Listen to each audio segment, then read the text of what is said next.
Here's a clip from the Southwestern Lead app. So when I was in middle school, I remember getting a journal and thinking that at the end of each day, I would extensively write down every little thing that happened to me or every little thought I had. Needless to say, that didn't happen. Writing with a pen took way longer than I thought it would. My hand would start to hurt, and I just simply didn't have the time, energy, or desire to recount my whole day at bedtime. So since I felt like I failed at having a journal, I hardly ever wrote in it at all, and I mostly did random doodles and scribbles, and that was it. So now I've actually found a journaling rhythm that works really well for me, and I'll share it at the end of this video. But for now, let's talk about why just a few minutes of journaling a day makes you feel amazing and win at life. So like I said, I used to think journaling meant writing down everything that happened to me in a day, basically recording just all the minutia of the day. But if that were the case, most of my journal entries would have looked like woke up, went to school, came home, did homework, talked to a friend, and ate dinner. So there'd be some variety. But what matters so much more than what I did is what I was thinking, feeling, and experiencing. So in a study done on 40 people who had major depressive disorder, they had them journal over the course of several days. Some people wrote about non-emotional experiences like the mundane, and other people wrote about emotional experiences. And they found that writing about emotional experiences significantly decreased symptoms of depression, while writing about the mundane didn't have the same effect. So journaling about feelings is more helpful than the mundane. Here's an example. Let's say you're nervous about a test you have coming up and you're worried about your grade in the class. Along with studying for the test, try writing about your nerves. Encourage yourself that no matter how you do on this test, it's not going to be the end of the world. Test anxiety doesn't help people perform better, and even just writing a few sentences about your feelings can help you have more empathy with yourself and feel more prepared. In another study, they found that habitually practicing gratitude is also proven to decrease depression symptoms, and journaling is a great way to do this. So some people even keep a gratitude journal and write 3 things they're grateful for every morning. It can be that quick and simple. Writing down what you're grateful for every day, especially in the morning, is one of the best ways to train your mind to think positively and look for the good in every situation. It sounds cheesy, but it's true and it's helpful. And remember, this series is all about habits. If you practice gratitude journaling every day, or even just a few times a week, over the course of time, you're going to grow into a more optimistic person. And the more optimistic you are, the more amazing you will feel. Even though there are extra benefits to journaling by hand, it's also totally okay to type your journal on your phone or computer. And that's what's been working for me. Every morning, I'll open a Google Doc that I have titled Journal, and I add a new entry every morning, even if it's just a little bit. And sometimes that'll turn into more paragraphs, and sometimes it just stays a little bit. But either way, it's working for me, so I'm going to keep doing it. To immediately put this habit into practice, find a piece of paper, open a note on your phone or computer, and write down 3 things you're grateful for right now. That automatically makes today day 1 of starting a journaling habit. So what's your experience been like with journaling? Let us know at lead@southwestern.com, and we'll see you in the next video.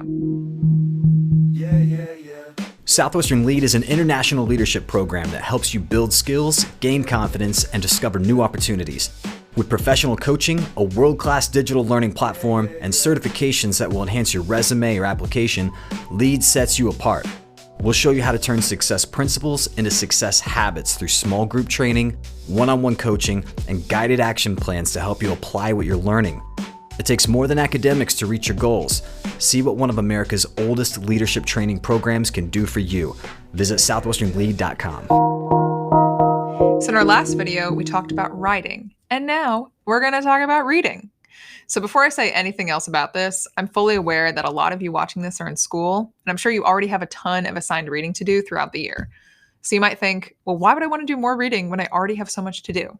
So I'm here to say that I get it, and doing your assigned reading for school is important. All I know is there are so many books that I've read in my 20s and thought, man, I wish I would have read this earlier. And much like the concept of journaling, even just reading for 10 minutes a day can make a huge difference. There are benefits to reading both fiction and nonfiction, but for this video, I'm going to narrow in on a specific kind of book that I didn't discover till I got to college: personal development. These are books that teach you how to be more confident, more productive, more efficient with your time, better with relationships or social skills. The list goes on. So if you're in your teens or even early 20s right now, and you want to be an above average person, start reading these kinds of books. The thing that's awesome is most of these books aren't written like textbooks. They're personable, engaging, they include stories, and they can leave you feeling inspired, motivated, and driven after reading them. There was even a study that found that 30 minutes of reading was just as likely to decrease psychological stress compared to yoga and humor. So while 30 minutes might seem like a lot, It's a very small amount compared to the 7 hours and 22 minutes that the average teen spends on screens a day. I'm not saying that's true for you, but it's probably true for a lot of people you know. It's really difficult to have the discipline to turn off your phone, TV, or computer and to sit down and pay attention to a book for 10 to 30 minutes. I want to acknowledge that even though this is difficult, it is worth it, and it will become easier with time. And listening to audiobooks also counts. Just like any habit, after practicing it for enough days, it will feel difficult not to make time to read because you'll train your brain to like it.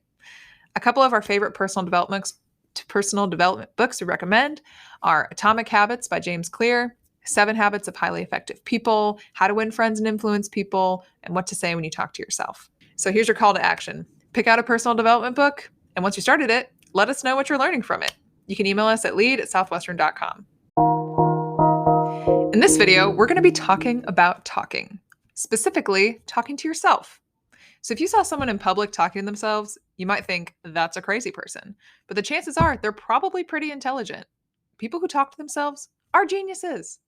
Talking to yourself through doing various tasks like homework, household chores, or creative projects can help stimulate your memory, stay focused, and clarify your thoughts. And you might be thinking, but Sarah, what if someone is talking to themselves not very nicely? And that's a great question. Sadly, this is often how it looks, whether you're talking out loud or thinking things in your head.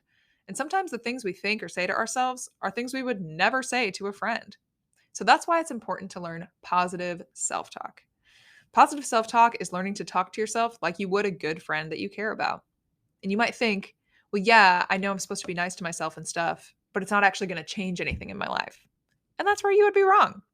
Positive self talk has been proven to improve athletic performance, increase lifespan, lower rates of depression and distress, lead to better psychological and physical well being, cardiovascular health, and coping skills during times of hardship or distress. So, here are a few examples of switching your language to be more positive. Instead of saying, I'm bad at this, try, this is a chance to learn something new. Instead of saying, this is too hard, try, how can I learn this from a different angle? Instead of, I don't feel like my friends like me, try, how can I be a good friend to someone else today? And while the above examples are helpful, it's also been found that referring to yourself in the second person or saying you or the third person, he or she, or using your name when talking to yourself can help you better manage your thoughts, feelings, and behaviors than when you say I.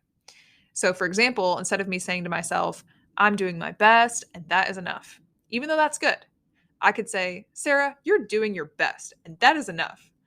And for some reason, they found that that can be even more effective.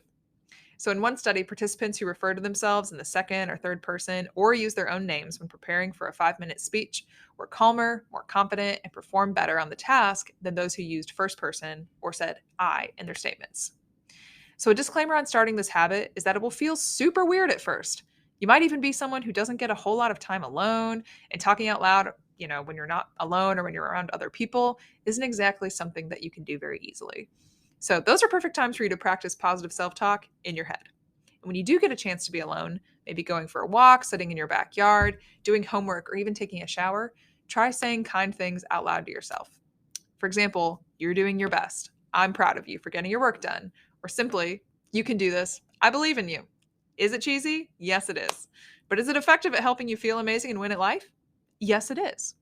So as you try this out, you'll probably find phrases that work better for you than others. And we'd love to hear some of your favorites. So let us know at lead@southwestern.com, and we'll see you in the next video.